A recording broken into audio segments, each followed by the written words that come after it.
This is the Strange Recital, a podcast about fiction which questions the nature of reality.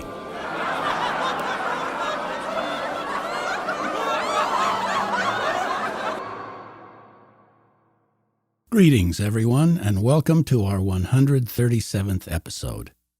Amazing, eh? Today on the podcast, we're doing something different. Instead of featuring a story or novel excerpt by a guest writer, I'm going to read some of the fan letters that Tom and I have received from our listeners. I'll just grab them randomly. The first one says, "To whom it may concern, have you seen my dog? His name is Alfie, and he's very tall and blonde. Last seen at 97 megahertz on the FM dial. Call me on your finger phone. Love, Bob." Well, I'll try again. The next one has a big weird logo and is signed by someone called Gustav X. Pettytripe.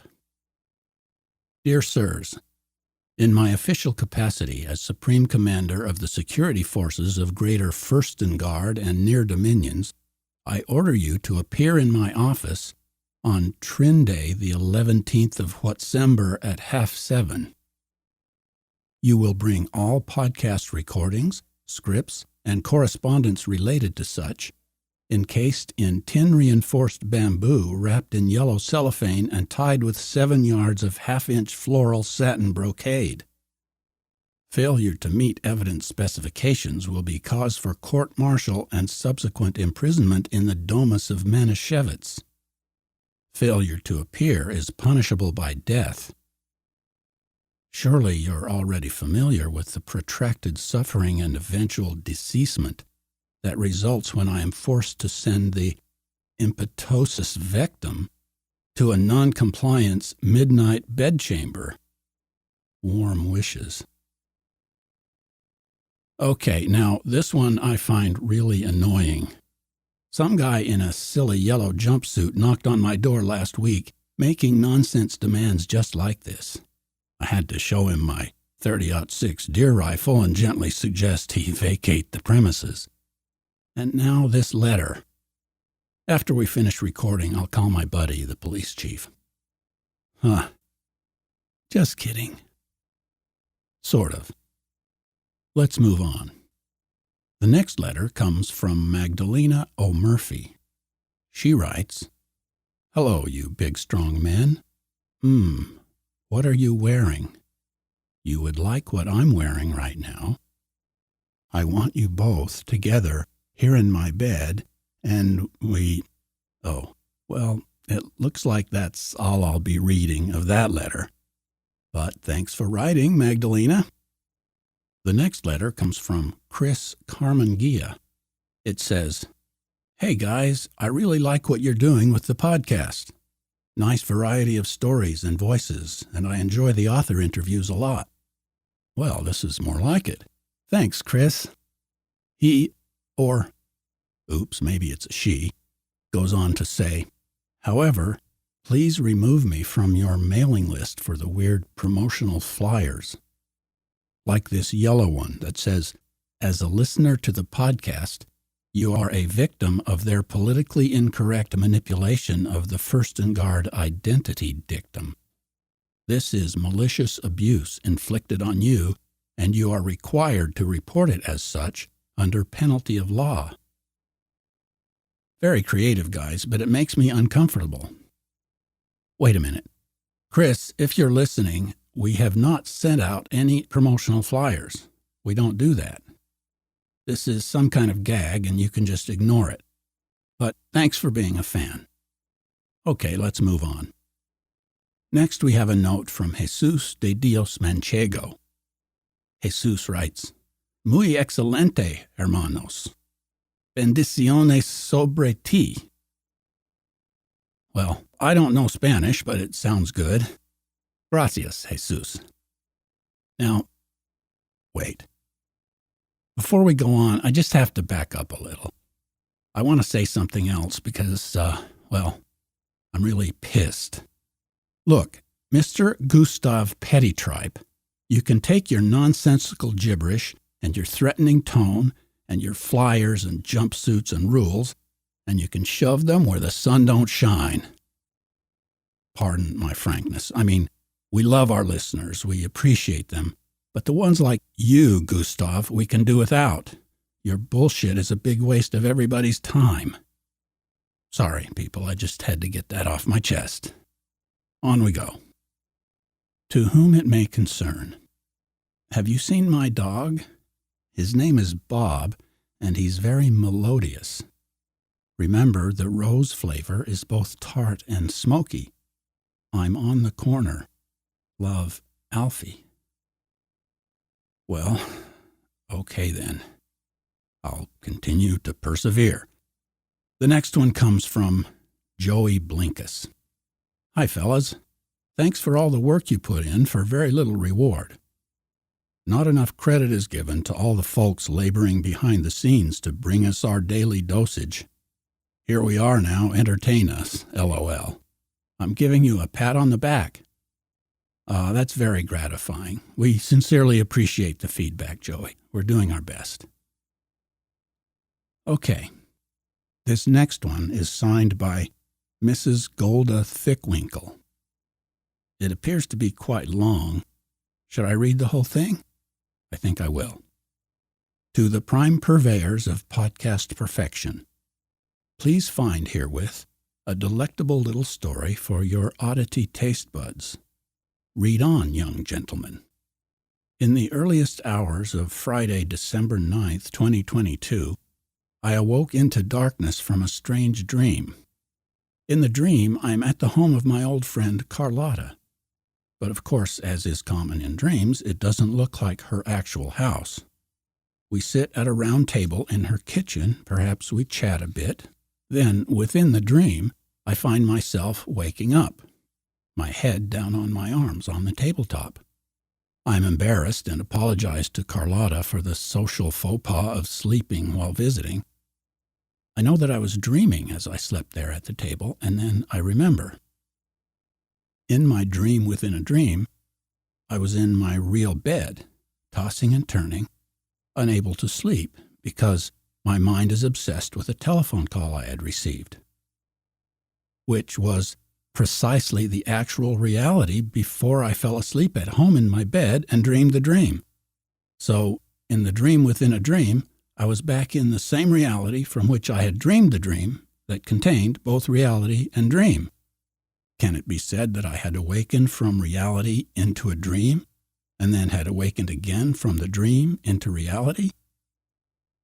I grant you that is a bit unusual, but the most important aspect of my tale is the telephone call itself, the call that was common to both levels of reality. It had come in on my old landline, and the voice on the other side sounded like an elderly man.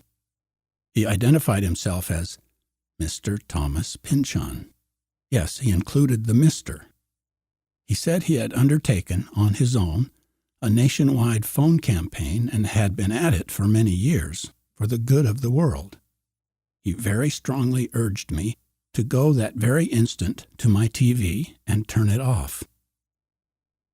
I was watching the news, as I always do, and was all set to hear the next overwrought expose of political malfeasance, but the serious tone of his voice frightened me, so I obeyed. He went on to tell me an incredible history.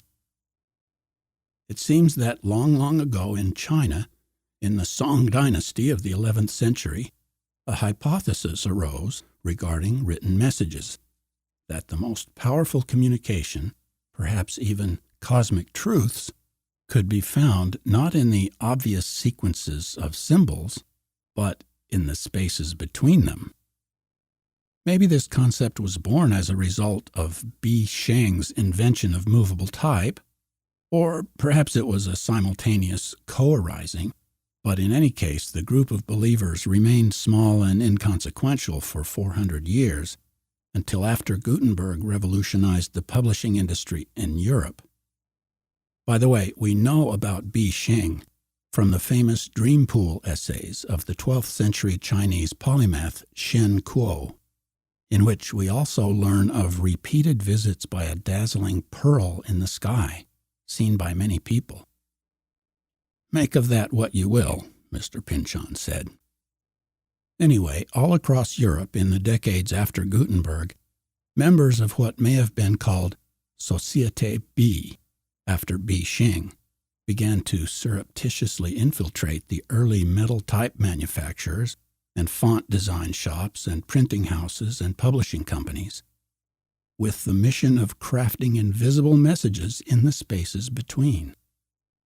In the kerning, tracking, and leading, the shapes that readers think are merely background. A branch cropped up in colonial America, of which Ben Franklin was said to be a member. Perhaps it was he who coined their name, borrowing from the concept of figure and ground. Text is the figure, standing against the ground of the blank page. There can be no figure without ground, so they called themselves the Ground Group, or GG. In those centuries past, were their motives beneficent? What were the hidden messages delivered subliminally to the public? We don't know, but as time went on, secrecy took its natural course. Deeds done in darkness turn ever darker, is what Mr. Pynchon said. And at the same time, technology advanced, slowly at first. For centuries, the only mass media was print on paper, but then came the telegraph, then the telephone. These were not mass media, but they opened the floodgates, and soon came motion pictures, radio, television, and then the internet and social media.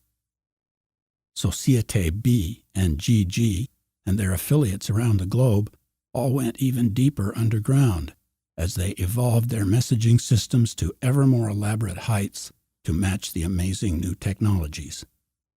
Marshall McLuhan glimpsed it in the 60s when he said, "The medium is the message." But he didn't see what was really going on in the spaces between. What a propagandist's playground. Now, hidden communications could not only be embedded in the typography, but between the frames that flash past 30 times a second to simulate motion. And now it's all delivered with an extra punch, inserted more deeply into human minds than any paper medium could accomplish. Media images today are nothing other than thousands of pixels, and our brains have to actually assemble the picture in order for our conscious mind to understand it. That means that images, scenes, action, drama, and everything in the spaces between are dumped in fractions of a second directly into our unconscious, bypassing the gatekeeper of our conscious mind. What are we being taught without our consent? Mr. Pynchon sounded deadly serious when he said, "This is powerful and dangerous black magic, and it's being utilized worldwide to hypnotize the human race."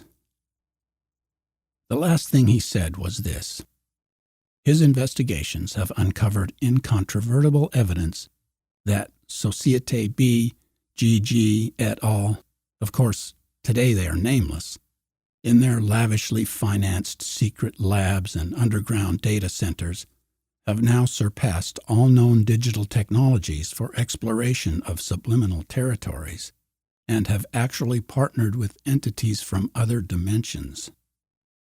And then he just hung up. That was it. Of course, as if to put an exclamation point on the whole thing, that very night came my disturbed dream within a dream. As Carlotta told me, it speaks in its own twisted way of the spaces between, those foggy regions just outside our conscious understanding. Dream and reality, which is figure and which is ground. So, my illustrious podcasting compadres, isn't all this right up your strange little alley? Isn't this a tasty nugget of weirdness that you can use? And then, of course, you will need to self-reflexively ask, are we, in our own small way, unconsciously spreading the poison? Thank you for the years of literary pleasure you've provided. Blessings to you and yours, Mrs. Golda Thickwinkle. Whew, what can I say? Is Thomas Pynchon really calling people? Seems like too much work for a prank call. Maybe he wrote that letter. pretending to be Golda Thickwinkle. Or maybe it's true and he's done with novel writing because he doesn't want to be a tool for the dark side. After all, a big fat book has just as much space for invisible messages as it does for the story. Also, who's investigating this alleged secret society? An esoteric private eye? I'd like to meet him. Or her. Or them. Well, I guess all this means that you, our listeners, should probably pay closer attention to what we don't say. Tune in to the spaces between the words. Decode the silence. In fact, maybe we should make an entirely silent podcast. Just kidding. Sort of. Clearly, Tom and I need to discuss this whole thing offline. Meanwhile, what do you think? Drop us a line. And before I forget, Golda, we'll take you at your word. Thank you for that exceedingly rich missive. Real food for thought. We hope you keep listening. Okay, folks, we have time for one more letter. Here it is. Uh-oh, another official-looking letterhead. I forgot, what is DHS? Oh yeah, the United States Department of Homeland Security. Great. Dear Sir or Madam, it has come to our attention that your podcast is being closely monitored by certain parties that we have reason to believe are a threat to national security. Our proprietary cross-dimensional broadcast detection technology, CDBDT, deployed with reverse ultrasensing, plus RUS, has picked up artifacts from a listening device located somewhere outside three-dimensional space, 3DS, focused precisely on the coordinates of your episode's webpage. Our meters track increased activity every time you launch an episode. Analysts interpret the signals as information-gathering efforts by one or more hostile parties possessing advanced intersectional surveillance technologies, AIST. You are hereby ordered to bring all your podcast recordings, scripts, and correspondence related to such to the DHS New York Metro Field Office on Thursday, April 1, 2023 at 9:17 a.m. Failure to appear is punishable.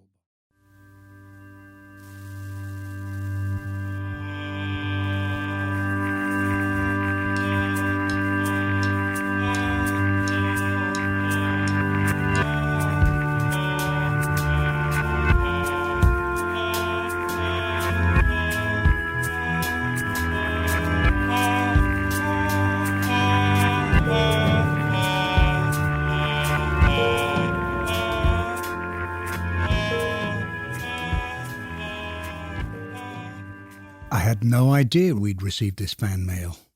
It's quite surprising. Were they emails or real letters? What else might you be holding back? Well, I must apologize. Every form of written communication has come in, but I just had a compulsion to hoard them until I could do a whole show. Maybe it's my overly controlling nature. Everybody wants to rule the world, as the song says. It does, yes. Now, the pension letter from Mrs. I forget her name. It seems to me the most intriguing. I'm surprised pension appeared in her dream. If it was a dream, it gets confusing. He's known to be a very private person, abhorring publicity of any kind. I imagine that would include appearing in people's dreams. Yeah, I wonder if he takes an anti-dream stance. Can his agent control that? But, he did appear, vocally anyway, on The Simpsons, which is sort of a dream or hallucination. But according to Golda, his call was in her real life, not her dream. The dream was just sort of punctuation. I mean, it makes sense to me that he wouldn't use the media to warn people about the media. But if he's passionate about it, he might make thousands of individual phone calls, especially if he's given up writing novels. He's pretty old these days. Yeah, and apparently he used to write 2 or 3 novels at the same time. But Thomas Pynchon occupies that rare position of being a highly regarded author whose books most people haven't read or find unreadable. They just talk about them. Yeah. The same with James Joyce. That gives me the idea that you could come up with a catchy title and with some clever marketing, which would include never doing interviews and refusing to be photographed, you could become a prestigious author without ever writing a book. Yeah. But maybe that's too cynical. Pynchon used to be in the Navy, by the way. Does that have something to do with anything? Well, it may have something to do with everything. And maybe even more important was his time spent working as a tech writer for Boeing. No. I'd say these experiences planted the seeds of his paranoia about the nefarious secret workings of worldwide organizations. Mm-hmm. And let's not forget what Joseph Heller said in Catch-22, just because you're paranoid doesn't mean they aren't after you. Paranoia may be mental health. Well, that depends on the level of paranoia, don't you think? There's a threshold between something being protective and destructive. But getting back to the fan letters, I assume fan is an abbreviated form of fanatic, a word with dark overtones. I'd prefer to think of the implement used by Victorian ladies to cool themselves on summer afternoons. Yeah. Fanaticism is an extreme uncritical enthusiasm, and I'm not sure this spate of communications conforms to that. Yes, another reason to go back to old-fashioned letters on paper. You can use them as a fan, like a Victorian lady. Letter fans, fan letters. But, Clever. you know, that Gustav Pettytripe guy seems pretty fanatical, but not in our favor. Nope. He would be an anti-fan, I suppose. Which reminds me, I guess we have to decide whether to show up at the Department of Homeland Security. I don't really want to. I think we should pass on that. Something doesn't seem quite right about these fan letters. I wonder if they're AI generated, and we're being targeted by a chatbot. They might just be informational noise. By the way, do you know who your programmer was? My programmer. That's an interesting phrase. It could mean either that I hired a programmer to create these letters, which means they're a fiction, or it could mean that I myself am a piece of AI code that was programmed by somebody, as the simulation theory people suggest. Does that mean I'm a fiction? Quite possibly. In any case, it raises that essential mystery. Is there an author of this weird reality we're in, or not? If so, who is the author? That's a theme in the novel I'm working on. But as for these letters, well, we can probably assume that there is an author, and I confess it was me. Well, in that case... I also confess something else, that in addition to being inspired by Thomas Pynchon, this story, disguised as letters, owes a debt to my friend Val Vedaboncourt for his knowledge of Pynchon and McLuhan, and his rightfully paranoid ideas about mass media. I even used some of his words verbatim. Thanks, Val. Ah, I get it now. Val is your programmer. Is your middle name Hal? This is the Strange Recital on the web at thestrangerecital.com. The music on this episode was Nos Levos by Carl Blau. This is episode 23031. There's just one more thing. If you purchased raw chicken in the United States from January 1st, 2012 through July 31st, 2019, whether fresh or frozen, whole birds, with or without giblets, whole cut-up birds purchased within a package, breast cuts or tenderloin cuts, but excluding chicken that is marketed as halal, kosher, free-range, organic, diced, minced, ground, seasoned, flavored, or breaded, a class action lawsuit may affect your rights. Good evening.